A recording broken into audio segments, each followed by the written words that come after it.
heartbreak for Broadway fans. It's been about 7 months since the curtain rose for a show. Now we're learning performances will be shut down through at least May 30th of next year. On March 12th, 2020, Broadway went dark.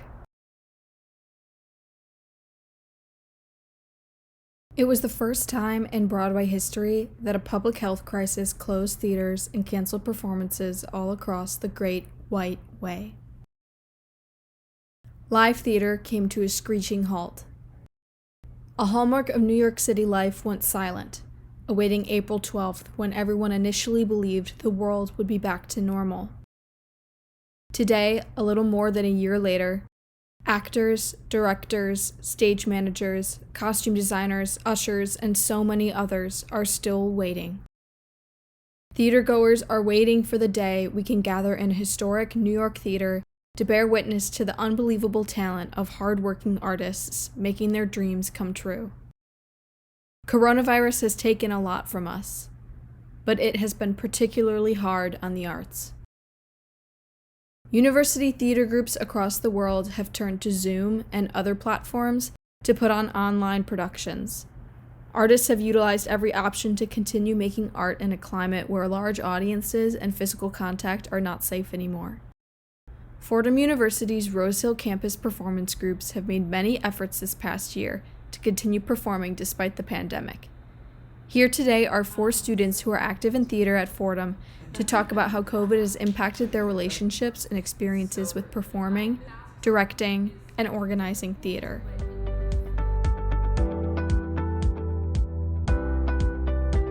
My name is Jill, and among the other Mimes productions that I've been involved in, I was the director of the musical comedy Murders, 1940 for Theatrical Outreach Program.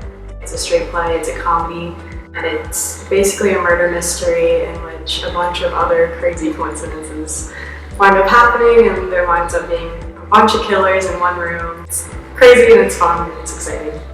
My name's Emma Mitchell. I'm a sophomore at Fordham, and I was part of the cast of the musical comedy Murders of 1940. And so I acted in that as you would in a normal play, which we, again, put on during COVID, and it was a lot of fun. My name is Jack Kennedy, and I am on the board of Mimes and Mummers. I wanted to do a miscast. A miscast is when songs traditionally sung by men are sung by women and vice versa. So it's a really fun, different show. It always ends up being really exciting and fun for everyone involved. Hi, my name is Sarah Shanahan. I was a member of Miscast, and I was also the assistant director for the Slot One show, Spamalot. Miscast, I did a duet, All for the Best, with Laura Kelly. I would do it all again. It was so much fun. Being in a performance in the times of COVID was definitely difficult because there's a lot of things that you want to be able to do in a performance that you can't do. You can't touch each other, you have masks on, so you can't really see facial expressions at all. And I think that made it difficult, but also brought out creativity in how we were going to interact with each other. At the beginning of my process, there was a COVID outbreak. So our entire process had to be halted for the first week of rehearsals. One thing that you have to deal with constantly is that threat of if we can even get it done. Organizing Miscast during a pandemic, I had to keep in mind safety, capacity, comfort levels of everyone involved. And I just had to always be conscious and really be aware throughout the entire process of how to make it fun and also safe at the same time. And there were a lot of things that we had to consider. Will the mics work if people are masked? Will we be able to hear people? There was a couple of times in the show where people were either being carried by another person or had a physical fight, and so I had to buy a dummy to avoid someone being carried. I had to block out fight scenes in ways where they never came in contact. So the biggest difficulty that I encountered was that the character that I was playing is very much a physical comedic actor, so I kind of had to figure out how I was going to interact with the other actors and interact with my body language that would make it so the audience could understand what was happening. I feel like the pandemic has obviously forced the arts to reconsider how to connect with people. It's just not the same without a live audience. And these experiences have really just kind of been a trial and error. How far can you push like the bounds of what theater has been for like a really long time? It's definitely difficult performing for no audience and knowing that your audience is watching from a computer. It can be discouraging, but it's also taught me how to be confident in my performance and really appreciate the fact that I am performing and being present on the stage. I would say that I'm never going to take for granted processes that are outside of these circumstances. Next year we're putting on a production and I get annoyed or something at how it's going. I can always think about how, well, it could be a lot worse. We could still be in a pandemic. We could still be wearing masks. I definitely will not ever take that for granted again. Going through all the difficulties for COVID to put on a show was 100% worth it, absolutely worth it. I definitely think it was worth it. 100% worth it. So worth it. I missed performing so much. This entire experience has definitely changed how I view theater in the sense that theater isn't a set way to do something. It's not, you have to touch somebody in the show, or you have to be close, or you have to have an audience, because you don't have to have any of those things to create and to act and to sing and dance and have fun with all of your friends. Theater is whatever you make of it, and it's definitely just opening so many doors for creativity in the future.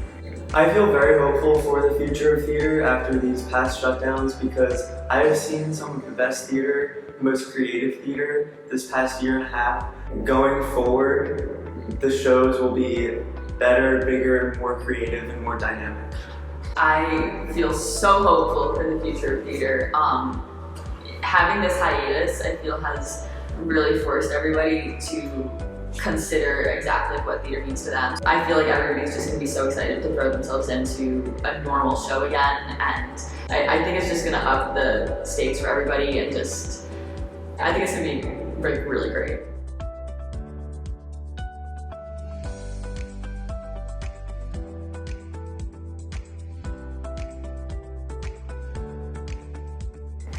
Difficult. These experiences I've had, although some of the craziest, are some of the best I've had, not only at Fordham, but in my memories in general. A struggle. It was definitely a lot more difficult than any other theater experience I've had. It has definitely changed my whole outlook on creativity and having a creative outlet. Creative. My experiences in Fordham Theater have been like the best part of my freshman year. Despite everything going on and despite all the stress and everything, everybody was just so positive and welcoming and passionate all the time. And it was just really great to be in an environment like that. Worth it. And it's definitely a once in a lifetime thing.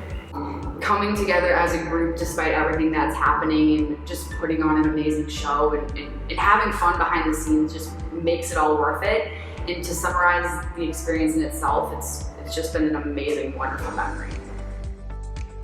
Fordham Theater has been resilient during the coronavirus pandemic.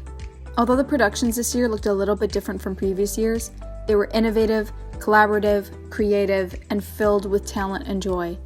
We all look forward to the day the ghost light can finally turn off and people can fill the Collins Auditorium seats again. But until then, we wait. We imagine a better future for performers at Fordham, in New York City, and all across the world.